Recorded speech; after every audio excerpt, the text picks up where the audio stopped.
అందరికీ నమస్కారం. I welcome you all to the second video. మనం 11వ శ్లోకం ద్వారా మనం మమత్వాన్ని వదిలిపెట్టేసి మనం చేసే కర్మలు మన ఆత్మోన్నతి కోసం, ఆత్మశుద్ధి కోసం చేస్తున్నాము అని తెలుసుకున్నాము. అయితే ఇక్కడ మనకి 12వ శ్లోకంలో ఏం చెప్తున్నారో చూద్దాము. మనం సాయి మేడంని ఇన్వైట్ చేసుకొని శ్లోకం పాడించుకొని ముందుకెళ్ళి చూద్దాం. Over to you Sai madam.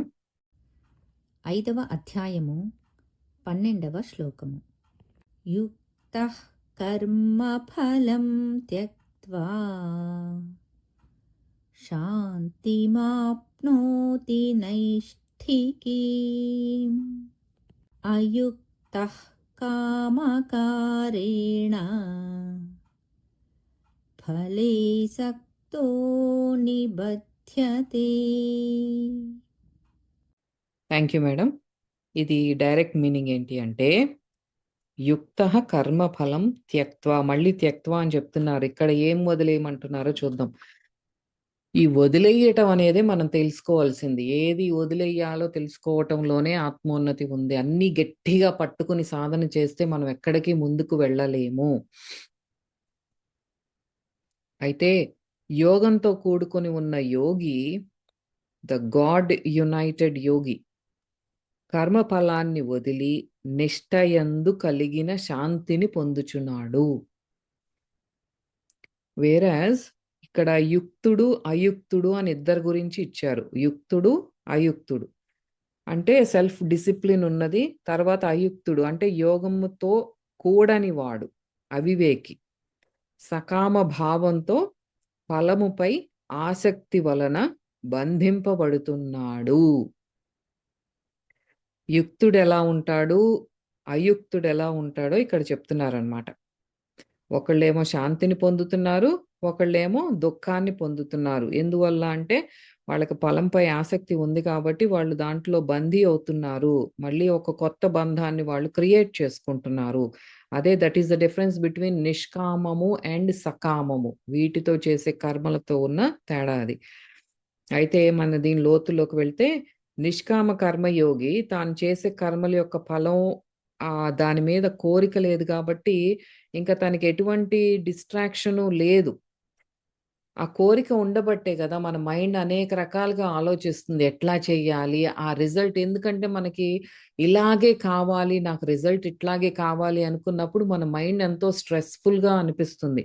ఎప్పుడైతే అది మనకి లేదో మనం ప్రశాంతంగా పని మీద దృష్టి పెట్టుకొని ఎటువంటి డిస్ట్రాక్షన్ లేకుండా హాయిగా చేసుకుంటాం. అది క్రమంగా భగవంతుడిలో ఐక్యమై మమేకమైపోయి ఆ పనే మనల్ని శాంతిని అనుభూతి చెందేలాగా చేస్తుంది.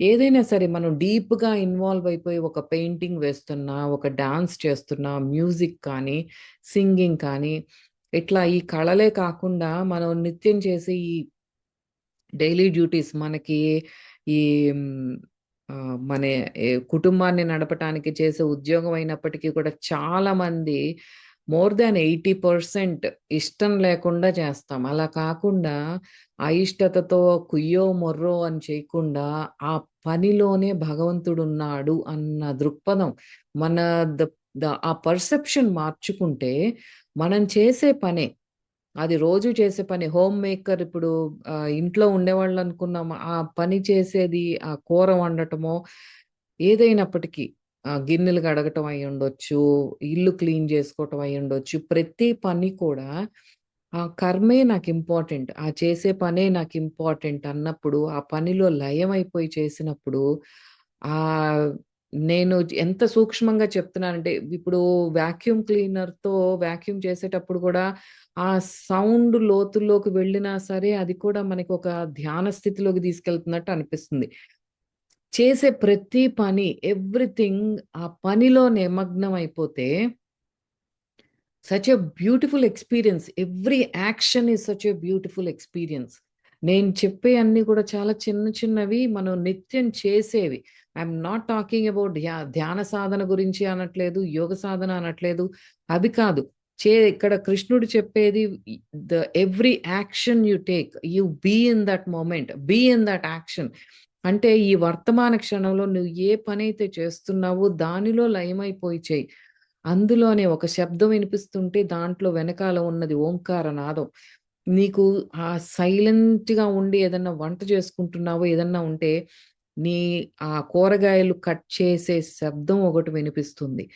ఆ శబ్దంలోకి వెళ్ళు. నీకు తాలింపు వేసినప్పుడు చిటపటమంటా ఉంటాయి. ఆవాలు ఆవాల గింజలు కానీ, మెంతులు గానీ, అది ఒక చిన్నది నేను మొన్న మెంతులు డ్రై రోస్ట్ చేస్తుంటే అదేంటో డాన్స్ చేస్తున్నట్టు అనిపించింది. అదేంటో ఒక్కటి గిరగిరా తిరుగుతాయి.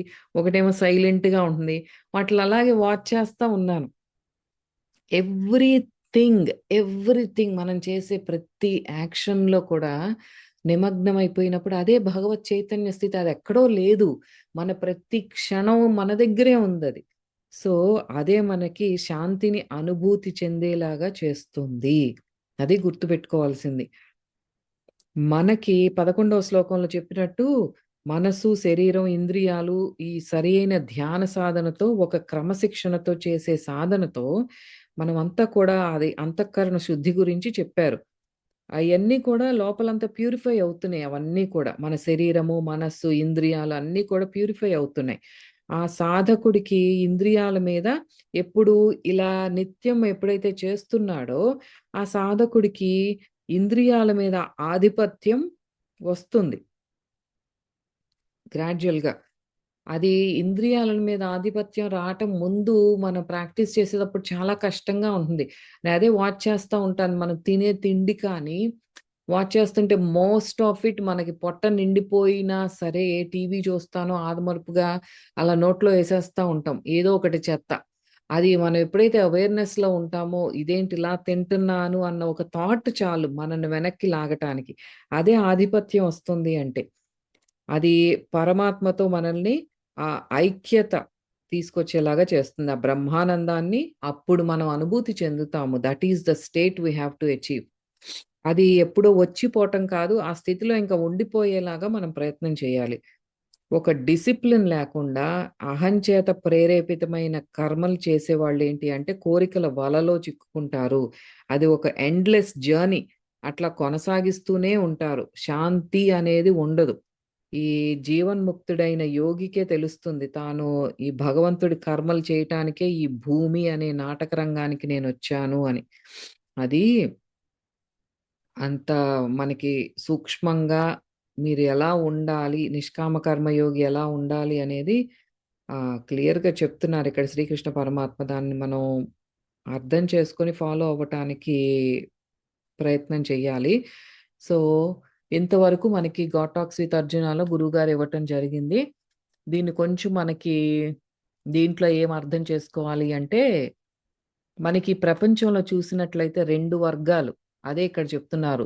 సకామము, నిష్కామము. 2 రకాల వర్గాలు, 2 రకాల మనుషులు ఉన్నాం మనం. మనం ఆధ్యాత్మిక అర్థంలో అయితే ఒకళ్ళు కర్మలో లీనమవుతారు. ఎప్పుడు బట్ వాళ్ళకి ఇంటెన్స్ డిజైర్ టువర్డ్స్ రిజల్ట్ ఉంటుంది. ఆ కర్మ ఎందుకు చేస్తున్నారు అంటే, వాళ్ళకి పర్టిక్యులర్ రిజల్ట్ కావాలి. ఆ సక్సెస్సే కావాలి నాకు. ఎప్పుడైతే దానికి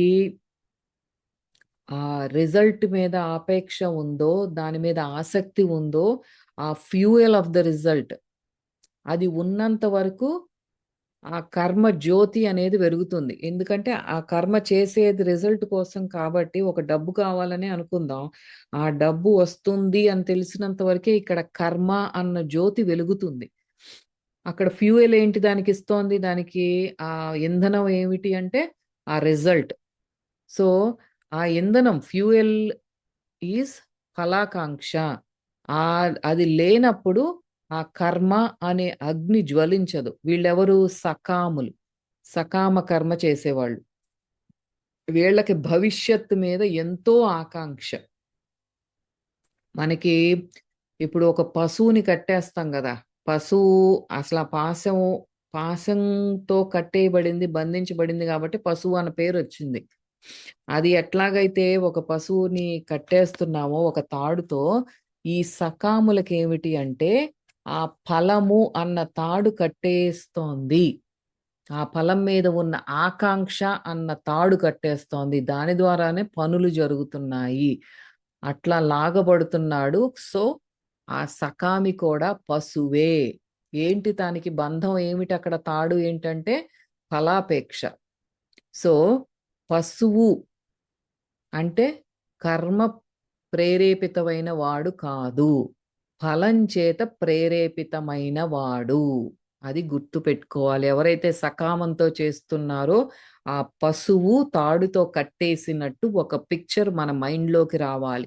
నేను ఈ రిజల్ట్ మీద నేను కోరికతో చేస్తున్నాను, ఒక కర్మ మొదలు పెట్టాను, ఆ కర్మలో ఎందుకున్నాను అంటే నేను అటువంటి రిజల్ట్ కోసం ఉన్నాను అన్నవాడు పశువు పిక్చర్ మైండ్లోకి ఆ పిక్చర్ తీసుకొచ్చుకోవాలి.